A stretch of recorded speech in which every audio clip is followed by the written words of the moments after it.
अस्सलाम वालेकुम। मैं हूं समीना नाज टॉकिंग सेंस पॉडकास्ट के साथ। आज हमारे साथ मौजूद हैं डॉक्टर शाज़ली मंजूर, जो पिछले 25 साल से पल्मोनोलॉजिस्ट हैं। कहा जा रहा है कि पाकिस्तान में कोरोना वायरस इतने बुरे तरीके से नहीं मुतासिर करेगा लोगों को जिस बुरे तरीके से इसने इटली में मुतासिर किया है। इसके बारे में आपका क्या ख्याल है? देखिए, ये आपने ना इसमें दो सवाल के मैं आपको जवाब दे देता हूँ। जहाँ तक इटली, स्पेन और ज़्यादातर इटली को अगर आप ले लें, क्योंकि वहाँ पे बात बहुत ज़्यादा हो और अब जो हिट हुआ है सबसे ज़्यादा जो है वो बेसिकली अमेरिका है।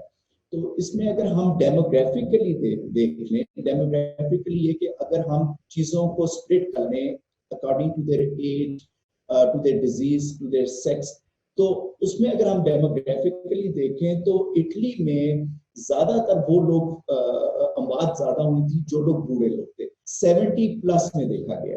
दूसरी चीज उसमें ये देखी गई थी कि जो लोग ऑलरेडी बीमारियों में मुब्तला थे, जिनको हार्ट की बीमारी थी, जिनको डायबिटीज थी, हाई ब्लड प्रेशर था, लंग्स किडनी की बीमारी थी, या उनकी इम्यूनिटी किसी वजह से कम थी, कैंसर के लोग थे, उनमें अमवात ज्यादा हुई। हम इस लिहाज से इसलिए शायद बेहतर है, आगे मैं कुछ नहीं कह सकता, कि हमारी जो मैक्सिमम जो पॉपुलेशन है, जो 60 to 65% अगर मैं कोट सही कर रहा हूँ, तो वो हमारी यंग है।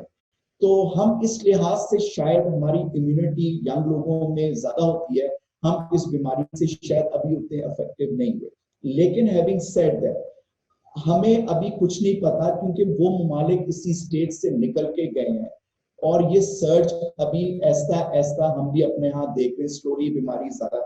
अल्लाह करे कि 1-2 हफ्ते गुजर जाए और हम इस बीमारी को, जो प्लेटो फेज है, जो बजाय ऊपर जाने के प्लेटो करना है और नीचे जाने वाली फेज में अभी हम नहीं आए। जब हम उस लेवल पे आएंगे तो हम वो बात आपकी एग्री करेंगे कि अल्हम्दुलिल्लाह हम इससे अब हमें ये तसल्ली हो जानी चाहिए कि शायद हम खुदा न खासा इतना हार्ड हिट ना हो जितना वो ममालिक हुए।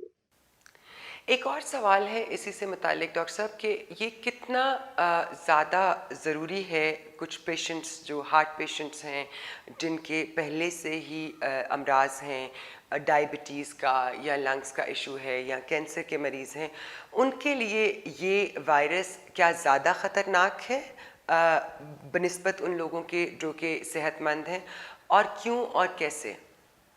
देखिए, एक तो ये मैं आपको दोबारा बताता हूँ कि जो मरीज शुगर का है, ब्लड प्रेशर का है, दिल का है, लंग्स का, उसको अस्थमा, अगर वो दवाई ले रहे हैं और उनकी बीमारी कंट्रोल है तो उनका रिस्क भी लो हो जाता है, पहली बात। हाँ, उनकी दवाइयां उनकी इम्यूनिटी को नहीं कम करती, दवाइयां बीमारी को कंट्रोल करती है। इम्यूनिटी हमारा ये भी मिसकंसेप्शन है, इम्यूनिटी बीमारी से लोग कमजोर कम होती है और लोग कमजोर बीमारी से होते हैं।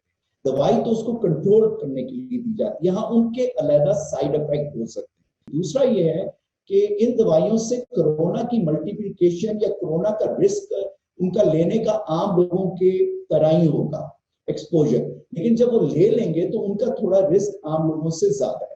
तो अगर आपके घर में बूढ़े लोग हैं और लोग जिनको मुतासर है, तो हम वही कहते हैं कि अगर आपको सिम्टम्स हैं या आप समझते हैं कि मेरा किससे कांटेक्ट हुआ, मैं बाहर ट्रेवल करके है, तो आप अपने आप को सेल्फ आइसोलेट कर लें, हग ना करें, प्यार ना करें, अपने आप को दूर रखें इन लोगों से, तो उनका रिस्क कम हो जाएगा। डॉक्टर साहब, अच्छा मुझे ये बताइएगा कि ये स्मोकर्स के लिए किस तरह से ज़्यादा ख़तरनाक है as compare to non smokers? Smokers में भी रिस्क बहुत ज्यादा है। उसकी वजह ये होती है कि स्मोकिंग से आपकी जो नाक, हलक और मुंह और जो सांस की नालियां हैं और लंग्स हैं, वो स्मोकिंग उसको डैमेज कर देती है।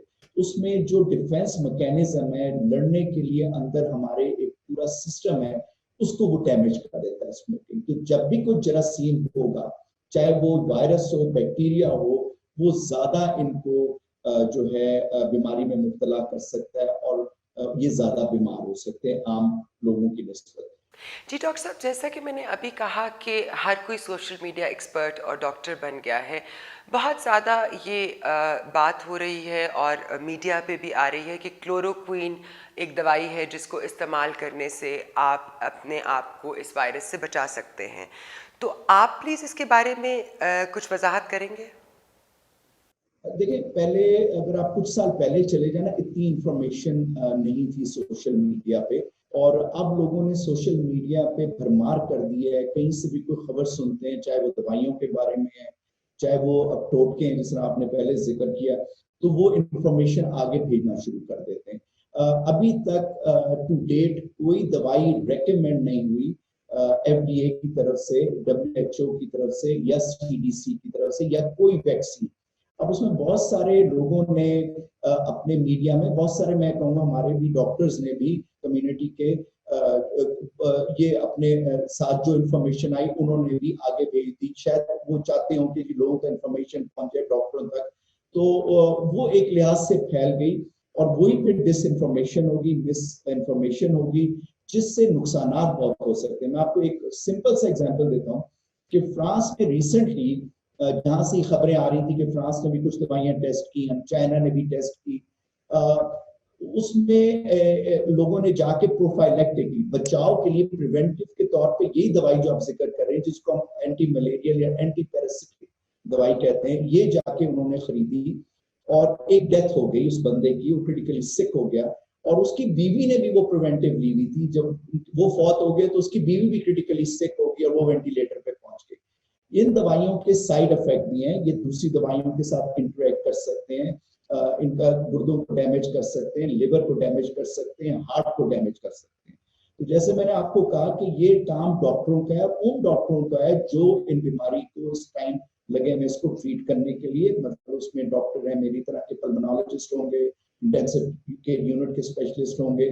तो अभी ये दवाई तो दुनिया में रेकमेंड नहीं है, और इस पे अभी ट्रायल, जो भी दवाई आती है उसकी सेफ्टी ट्रायल्स की जाती है, उसको देखा जाता है कि आया ये सेफ है लोगों में कि नहीं है। जितनी भी मेडिसिन, लगभग अगर मैं कहूँ तो मेरे ख्याल 50-60 के करीब दवाइयां टेस्ट हो रही हैं इस टाइम पे, ट्रायल्स में है। लेकिन ह्यूमन में उनकी सेफ्टी या उनकी रिकमेंडेशन अभी तक WHO या सेंटर ऑफ डिजीज कंट्रोल, जिसको हम CDC कहते हैं, उनकी तरफ से इजाजत नहीं है।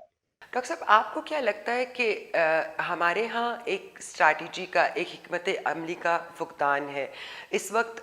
ठीक है ये बात कि इस वक्त इमरजेंसी में हर चीज़ को रिस्पॉन्ड किया जा रहा है, क्योंकि वायरस की वजह से जो मल्टीप्लाई हो रहा है नंबर पेशेंट्स का, उसमें वक्त बहुत ज़्यादा नहीं है हमारे पास।